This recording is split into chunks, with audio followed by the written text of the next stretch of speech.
si vous pouviez parler espagnol couramment en 6 mois. Pas dans un fantasme YouTube, mais dans votre vraie vie. Vos vraies réunions, vos vrais voyages. Bonjour, je suis Bernard de GoYo, apprendre les langues naturellement. Et vous êtes ici pour découvrir le monde passionnant des langues. Un monde passionnant, mais souvent frustrant quand on l'aborde mal. Apprendre une langue n'est pas aussi difficile quand vous y réfléchissez sérieusement. Ce qui est difficile, ce n'est pas la langue, c'est la manière dont on vous a appris à l'aborder. Dans le discours actuel, on s'y perd un peu. Trop de promesses, trop de méthodes miracles, trop peu de résultats concrets. A2, C2, Kesako. Qu'est-ce que c'est? Les niveaux du CE-CRL, le cadre européen des langues. Un cadre créé pour standardiser l'évaluation des langues en Europe, pas pour motiver les apprenants. Et alors, la belle affaire, c'est quoi plus précisément? C'est une sorte de progression officielle qui va de débutant à quasi bilingue, de A1 à C2, en passant par les autres niveaux A2, B1, B2 et autres C1. Mais à quoi correspondent-ils? Et surtout, à quoi correspondent-ils dans votre quotidien réel? Disons que A1 et A2, c'est le démarrage d'une langue. De je ne sais pas grand-chose à je me débrouille un petit peu. Typiquement, commander un café, comprendre une phrase sur deux, sourire en faisant semblant de comprendre. B1 à B2, ce sont les niveaux que vous voulez atteindre. Ce qui vous immerge dans la langue et la culture des pays. Donc c'est la langue. C'est le niveau où vous arrêtez de traduire mot à mot dans votre tête. Selon le British Council, le niveau B1 marque le passage à une compréhension fonctionnelle autonome. C'est le niveau intermédiaire, tout simplement. C'est le niveau intermédiaire. Intermédiaire mais décisif. C'est là que 80% des apprenants abandonnent. C1, c'est déjà un gros morceau, un niveau qui rime avec avancé. Selon l'université de Cambridge, atteindre C1 demande en moyenne 700 à 800 heures d'exposition active. Je comprends tout dans énormément de sujets variés, les actualités, les séries, les films, les dialogues d'un jeu vidéo. Vous ne comprenez pas juste les mots, vous comprenez les intentions. C2, c'est le nec plus ultra. C'est l'au-delà de l'apprentissage des langues. Vous devez faire une place parmi les dieux de l'Olympe pour y arriver, pour arriver à ce niveau. Même parmi les natifs, peu maîtrisent réellement toutes les subtilités d'un C2 académique. Vous comprenez toutes les nuances de sens. C'est le fameux niveau bilingue. Un niveau souvent surestimé et rarement nécessaire pour vivre ou travailler. Hier encore, j'ai cliqué sur une vidéo YouTube qui promettait d'être bilingue en 3 mois. Et les gars étaient de bonne foi. Le problème, ce n'est pas la mauvaise intention, c'est la confusion entre exposition et maîtrise. Franchement, vous pouvez seulement être courant en 3 mois et encore. Courant, ça veut dire quoi? Ça veut dire comprendre l'essentiel, pas débattre de géopolitique par exemple.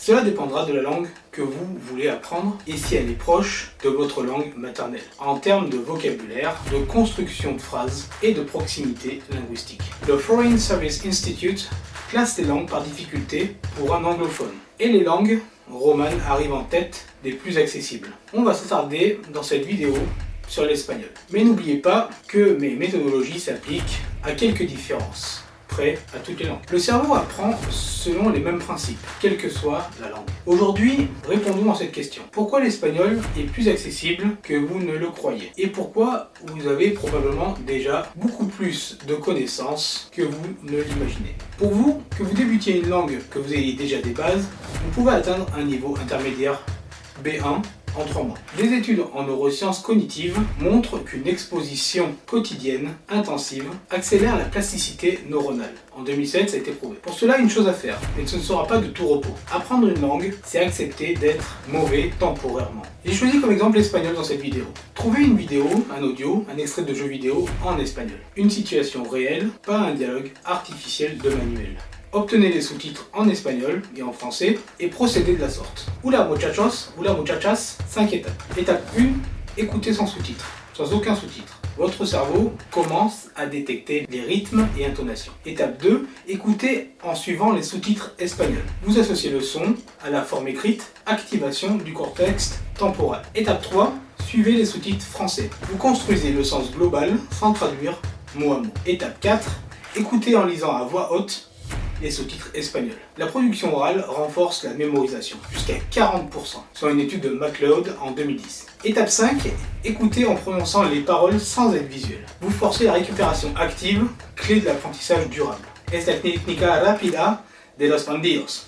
Un audio ou une vidéo de 5 minutes deviennent 25 minutes d'apprentissage. Je dirais même 25 minutes efficaces d'apprentissage. Selon les travaux d'Ebbinghaus, la répétition espacée multiplie la rétention par 3. L'espagnol et le français ont les mêmes irrégularités verbales. L'étymologie du vocabulaire est très proche et parfois identique. Plus de 80% de mots proches, ce qui en fait la deuxième langue la plus proche du français. Derrière l'italien et à égalité avec le portugais. Cognats, information, nación, importante.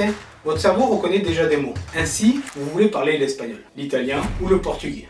C'est plus facile en partant du français que d'une langue asiatique par exemple, ou indienne. Le SFI estime 600 heures pour l'espagnol contre 2200 heures pour le mandarin. Passons au plan réaliste pour atteindre un niveau intermédiaire B1 en 3 mois en espagnol. Connais-tu le système 90-90-1 ? Il repose sur un principe simple. La constance bat l'intensité ponctuelle. Encore 5 secondes. Réponds en commentaire. Ok, c'est le système 90 jours, 90 minutes, une langue.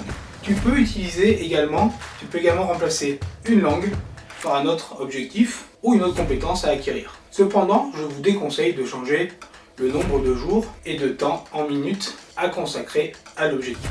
Les habitudes mettent en moyenne 66 jours à s'ancrer, selon une étude de 2009. Le système est surtout adapté pour de grands objectifs comme apprendre une langue, développer une compétence comme le marketing ou tout autre domaine. J'ai procédé comme cela pour l'espagnol. Dès le premier mois, le pied à l'étrier. Vous devez acquérir les bases. Sans base solide, tout s'effondre. La prononciation, et regardez en premier lieu les sons difficiles à prononcer pour un français ou un francophone.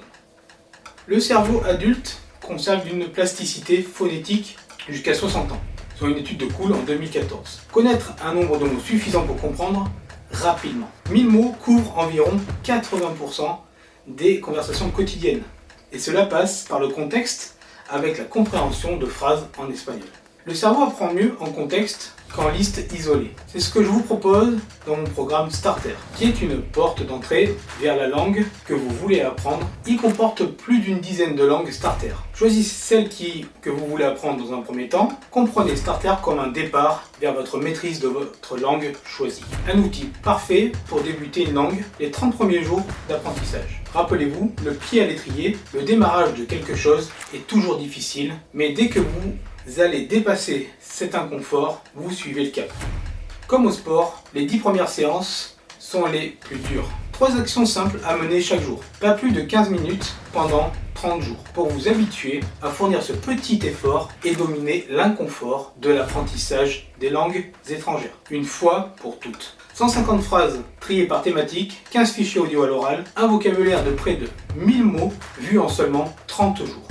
Dites-vous, je vais réussir, je suis capable d'apprendre. L'auto-efficacité augmente les performances d'apprentissage de 20 à 30%, selon une étude de Bandura. Pensez à des choses que vous avez appris par passion. Selon l'approche neuroscientifique des langues, seulement 5% de la population mondiale ne peut pas apprendre de langue à cause de problèmes de cognition. Cela signifie que 95% d'entre vous en sont capables. Alors qu'attendez-vous pour vous jeter à l'eau? Chaque année sans langue est une opportunité professionnelle manquée. Abonnez-vous, commentez en description et découvrez votre première langue avec le programme Starter. C'était Bernard, à tout de suite.